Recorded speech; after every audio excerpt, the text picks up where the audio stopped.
2019 has been a year of Midwestern floods, international trade wars, and shifts in American ethanol policy. It all culminates in rural economic uncertainty. But what does the data show? We dive deeper with a pair of rural economists on this edition of Iowa Press. Funding for Iowa Press was provided by Friends, the Iowa Public Television Foundation, the Associated General Contractors of Iowa, the public's partner in building Iowa's highway, bridge, and municipal utility infrastructure. I'm a dad. I am a mom. I'm a kid. I'm a kid at heart. I'm a banker. I'm an Iowa banker. No matter who you are, there is an Iowa banker who is ready to help you get where you want to go. Iowa Bankers, allowing you to discover the genuine difference of Iowa banks.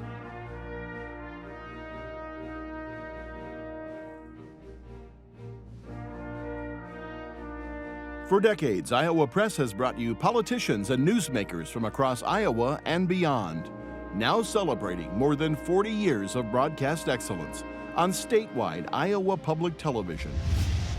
This is the Friday, September 20 edition of Iowa Press. Here is David Yepsen. Parts of rural America have taken negative economic news on the chin throughout 2019.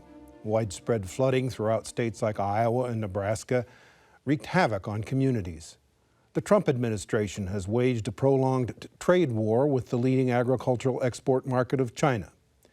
And shifting administration policy has led to uncertainty in the American ethanol sector. Well, two men following the data are Iowa State University Associate Professor of Economics Chad Hart and Creighton University Economics Professor Ernie Goss. Both of them join us now at the Iowa Press table. Gentlemen, welcome. Thank you. Thanks for being with us again. Good to be here. Journalists joining us across the table are Erin Murphy, Des Moines Bureau Chief for Lee Enterprises, and Radio Iowa News Director Kay Henderson. Professor Goss, this week you released an analysis of sort of an economic picture. Give us sort of the snapshot of what you found. Well, as long as you're not in an area that has significant manufacturing and agriculture or energy, you're just fine. In other words, it's tough out there in rural areas because that's exactly what you got, is agriculture, manufacturing, and energy. And all three of those sectors have taken it on the chin.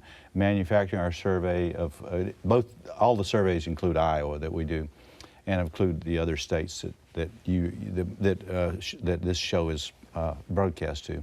And it's tough out there. And one of the real tough things is the volatility, the uncertainty. And I would argue that's where it is. And if you're talking about agriculture, you're dealing with uncertainty anyway with weather, and you're piling on the uncertainties of global trade, you're piling on uncertainties with interest rates, you're piling on uncertainty with what's happening in the global economy. So all that, and you wonder why folks are a little feeling fearful out there and concerned. And that's what we're getting in our surveys. Professor Hart, what's your quick read on the ag economy? The ag economy, well, first of all, it's been struggling for about 5 years now. And so it wasn't just the trade war that brought this on. The trade war sort of exacerbated the problems that we're seeing out there. And when we're looking at net farm income across the country, it's been fairly stable the past 3 or 4 years. The only thing that's making it possibly grow, government support. So the question then is that we've all been asking, are these negative influences leading us towards a recession? Professor Goss? Well, Erin, our surveys would say yes. It is moving in that direction. The trend is definitely down. And the models, I mean, most economists have these models that include the yield curve. That's a strong factor, or an important factor, I should say. And Moody's just came out with their model this week, and saying the probability of recession now is 66%. And I'm like, wow. Our model, Creighton's model, would say something above 50%. And that's double what it was this time last year. Now, what are we using? What's the primary factor there? Well, it's just is the yield curve, when short-term rates get higher than long-term rates. And that's been a very good predictor of recessions. Now, again, we're talking about the probabilities are above 50% for the first half of 2020 based upon the numbers that we're seeing. That would be the employment numbers, which are coming down, the manufacturing numbers, which are coming down, and the ag numbers, which are, as Chad said, stable, but still coming down there. So I would say that's what we're seeing right now. Professor Hart, what's your answer to Erin's question? Well, when we're looking at the general economy, I think, yeah, the idea is that most economists are looking at this situation and going, as we look into 2020, it's looking like the year of recession. It's the question of, does it come early in the year or later in the year? And what sort of policy moves do we make in between to try to hold that off for a while? Speaking of policymakers, Senator Chuck Grassley on this show recently said that his concern is that we're talking ourselves into a recession, and we've heard that from the White House as well. Is that a legitimate concern? Is that a fair concern raised by the Senator? I think it hits consumers primarily, and that's been the strength of our economy, has been consumption, the consumer, and there is some concern about that. What happens to consumer expectations, how the consumer sees things, and consumers still see things pretty well. Employment's still growing, unemployment's still very6low, and so you can't argue with that. But when you look out the global economy, when you look out at manufacturing, when you look at agriculture, when you look at energy, there are so many concerns that it's just you can't be that optimistic. Professor Hart, one of the reasons that the farm crisis happened is that farmers were highly leveraged. They had a lot of loan debt. Right. Is that the case now? We are more highly leveraged than we have been in the past, but we're not as highly leveraged as we saw in the 1980s. So we did learn some lessons from the 1980s farm crisis. The ag community was tightening its belt over the past 4 or 5 years, trying to hold off some of those problems. But we are seeing debt levels rise. We are starting to see bankruptcies rise. That general malaise in the ag economy over the last 5 years has taken its toll, and there's not as much cushion for farmers as there was in the past. Professor Hart, what about your answer to the question, are we going to talk ourselves into a recession? I know that, as Erin points out, the White House is saying we're going to do that. The White House will always say we don't want to, things are better than, they don't want us to believe things are going in a downward direction. What's your take? Can we talk ourselves into this? We can talk ourselves into it, and as Ernie sort of pointed out, the idea is when you look, it's up to the U.S. consumer. The side of the equation here, consumer spending is about 2/3 of our general economy, and so as the consumer goes, so does our economy. But when we're looking at the other pieces outside the U.S. consumer, we do see a lot of weakness there, and I think that's why you've got a lot of economists sitting here looking, going, yeah, it looks like we're headed that way. The last piece to move will be the U.S. consumer. I want you both to talk a little bit about the rural economy compared to the whole national economy. In the past, I'm thinking in the 1920s, for example, rural America was hurting and the rest of the country was enjoying a golden age. Are we in a similar place, Professor Hart? Are things getting tougher here, but nationally it looks better? I would definitely argue we're already there. The idea is that we started to see the ag economy really take its lumps 2014, 2015, 2016. And we've been down, basically staying down since then. The general economy is starting to reflect what the ag economy's already been going through for the past 5 years. So it is eerily similar to what we saw in the 20s and 30s in that sense. But our surveys indicate there's some real concern. We asked the bankers, we surveyed bank CEOs in rural areas of 10 states, and 43% said the number one concern they had looking out was bankruptcies and delinquencies and slow payments of loans. And but even so, as Chad said, it hasn't shown up yet. In other words, we may have some more to go in that regard. But back to the growth in rural versus urban, it's about twice the growth in urban areas that we're seeing in the rural areas. Now, what does that mean? 1.4% growth for the urban areas, about 0.7% for the rural areas. So it's still positive, but it's growing in those industries without tight linkage to manufacturing, without tight linkage to agriculture. And you say, well, what does that leave? Well, there are some retail establishments which depend on the consumer. There are other consumer-driven businesses that are still doing well, even in rural areas. Professor Hart, David mentioned at the top of the show the renewable fuel standard, the ethanol production mandate.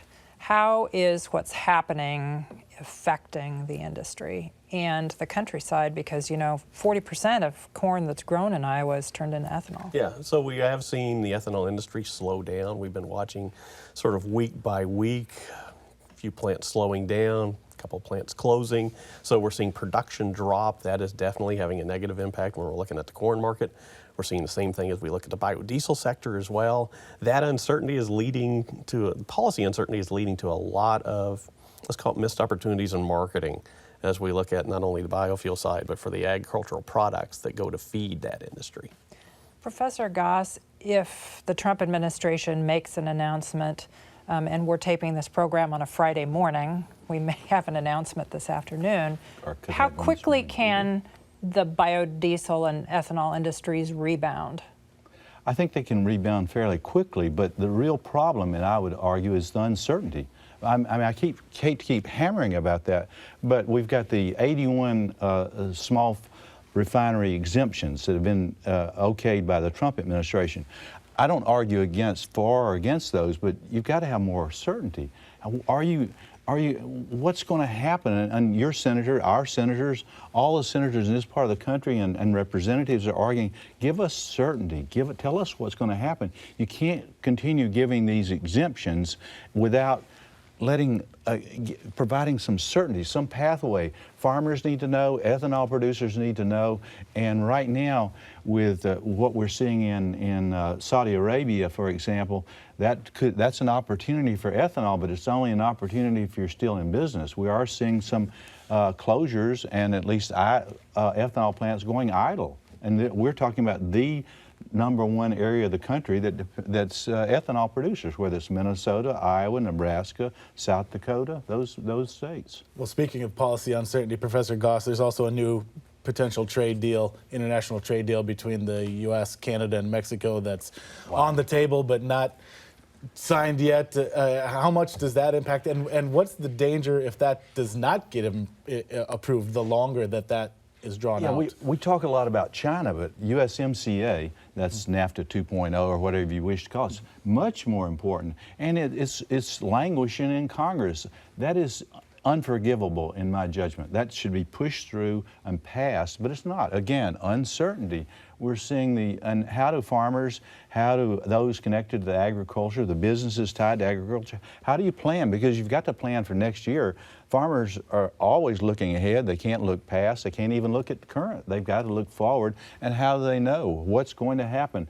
And USMCA is very important. That's much bigger with trade with Canada and Mexico than China. But even with that, it's a big deal. Professor Hart? It's a gigantic deal, but at the same time, too, I think you're seeing the agricultural industry sort of go on as though it will get passed.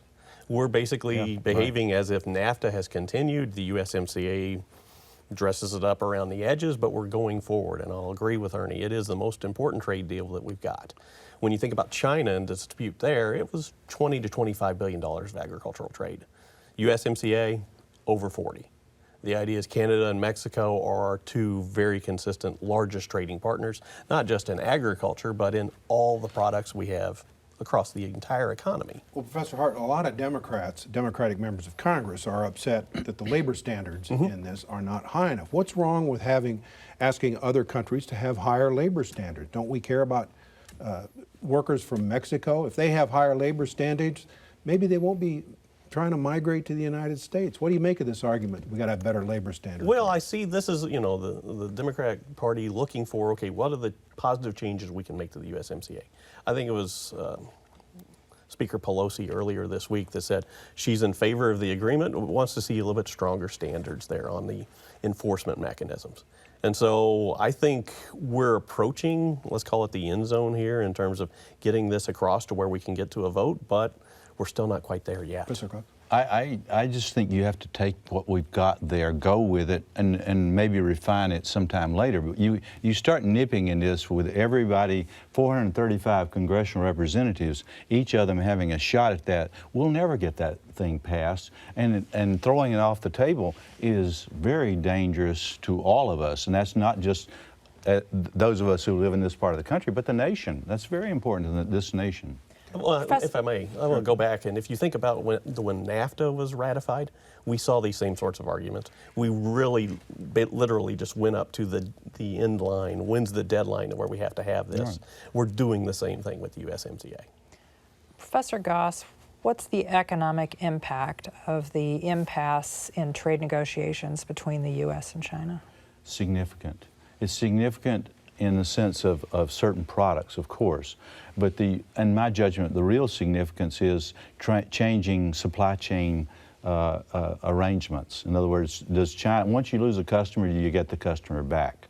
Again, and of course, in terms of soybean and pork, two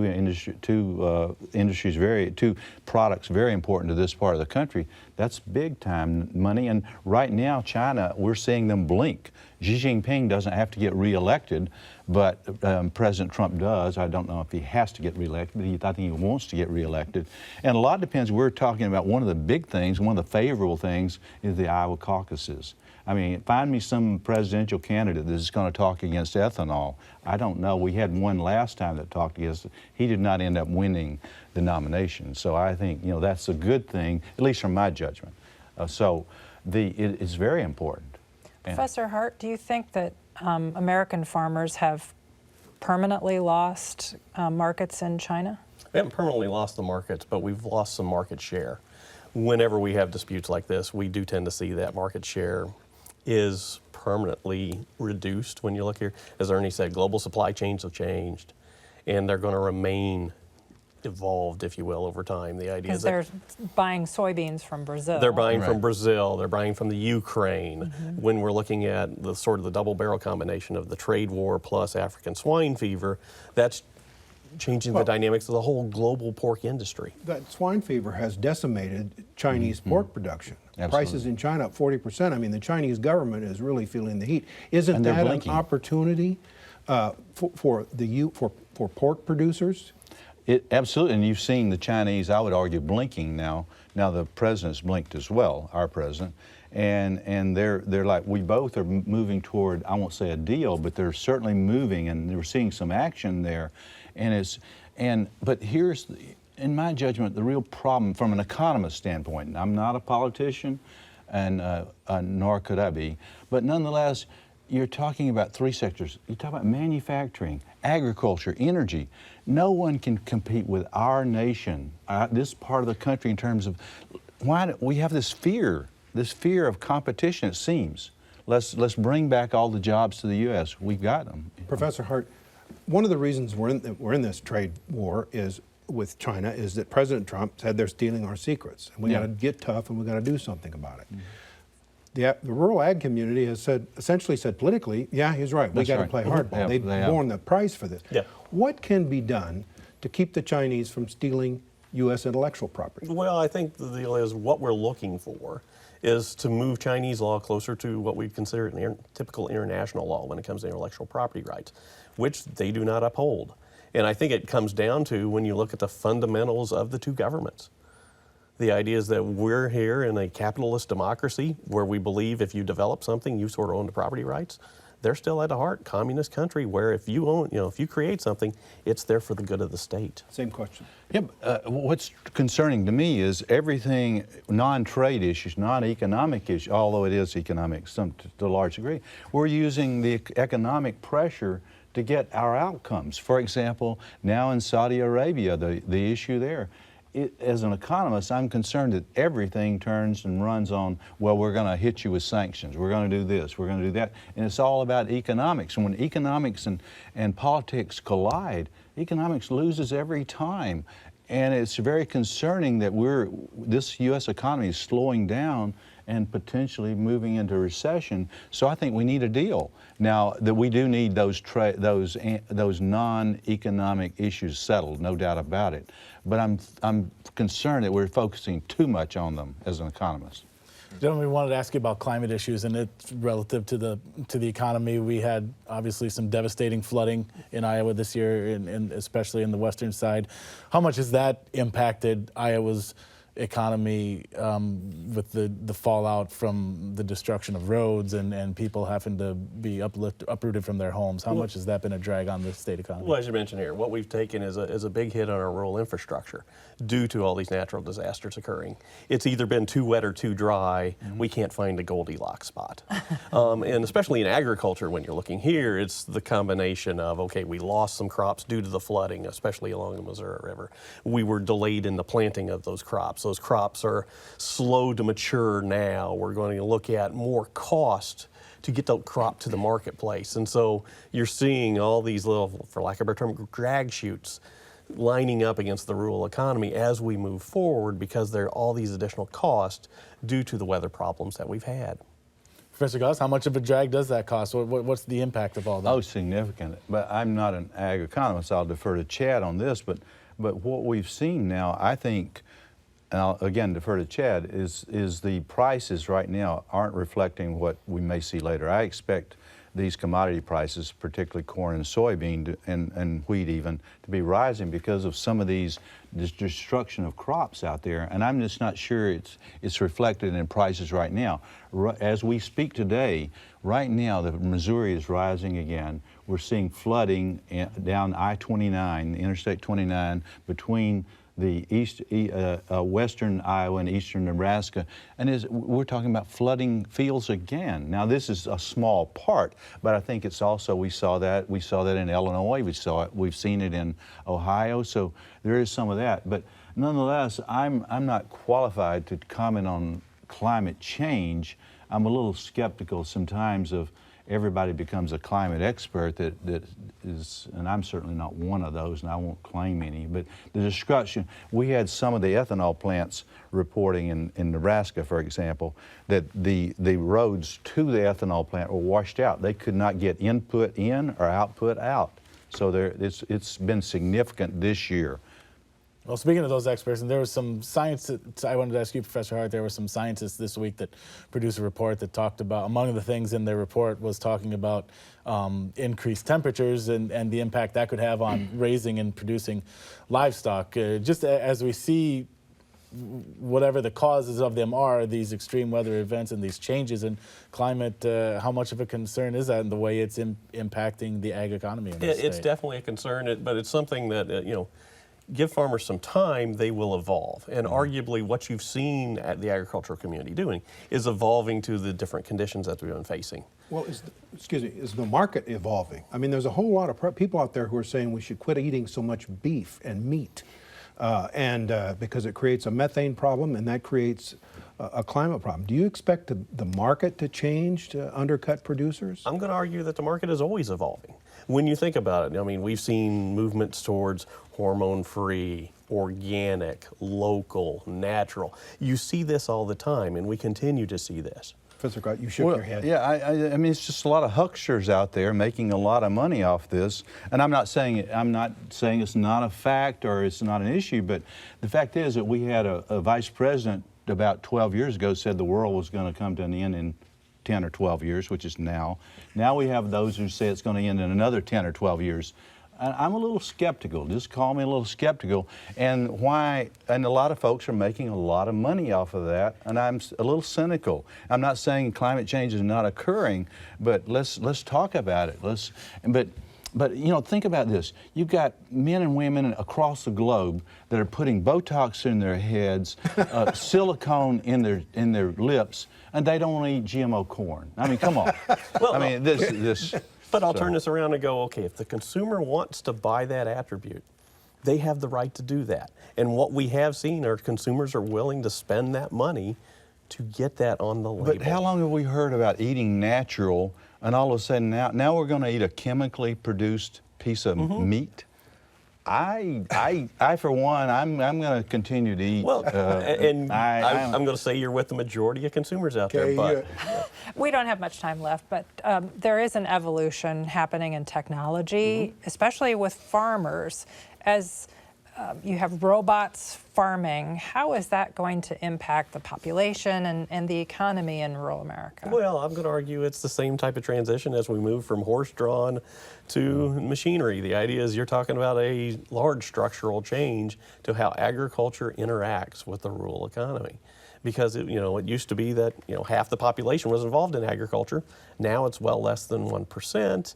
Let's face it, we'll make it even smaller as we can mechanize even more of the agricultural moves that have to be made. And how the heck is it that we're losing so many jobs to AI, artificial intelligence, machine learning, when our unemployment rate is 3.7%, a 50-year low? We're adding 150 to 200,000 jobs a month. That we have to fear this change. It's nothing to be feared. It's been our friend for many, many decades. Professor Hart, we've got about a minute left. We're going into a recession. People look to the government to do something. That happened in the 1930s, coming out of the 20s. What can government do when we've got this huge debt? Can they borrow money to prime the pump? What can we expect our federal government to do? Well, I think that's going to be the challenges we're looking forward here. One of the concerns I know Ernie and I were talking about earlier is, as we look at the moves, for example, of the Federal Reserve, how they're already making moves that typically you would see as you're going, in the recession. Now we're doing that beforehand. Will we run out of our possible moves, solutions, before we can get there? What about that? Are there no tools in the toolbox? And with global interest rates as low as they are, negative in Japan, 0 in Europe, that interest rate bullet is not there. So it's going to have to go, we're going to have to see some fiscal policy, and that would be the government. And there are a lot of economists out there and politicians that believe that the deficit, the debt does not matter anymore. So we're going to borrow and spend. What matters to me is time. Oh, sorry. And we're out of it. Thank you. Infrastructure spending. Thanks for being here. Thank you. Thanks for having us. And we'll be back next week for another edition of Iowa Press when we sit down with Colorado Senator Michael Bennet as he pursues the Democratic presidential nomination. That's Iowa Press with Senator Bennet at our regular times, 7:30 Friday night and noon on Sunday. And also stay tuned next Friday night at 8:30 p.m. for our latest edition of IPTV's Conversations with Presidential Candidates. It's a series we're doing at Des Moines Area Community College. We sit down with former Texas Congressman Beto O'Rourke for an hour-long town hall-style conversation. So for all of us here at Iowa Public Television, I'm David Yepsen, and thanks for joining us today.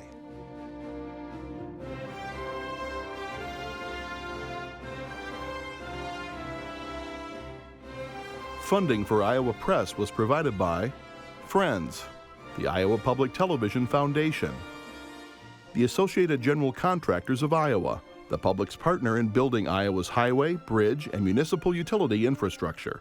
I'm a dad. I am a mom. I'm a kid. I'm a kid at heart. I'm a banker. I'm an Iowa banker. No matter who you are, there is an Iowa banker who is ready to help you get where you want to go. Iowa Bankers, allowing you to discover the genuine difference of Iowa banks.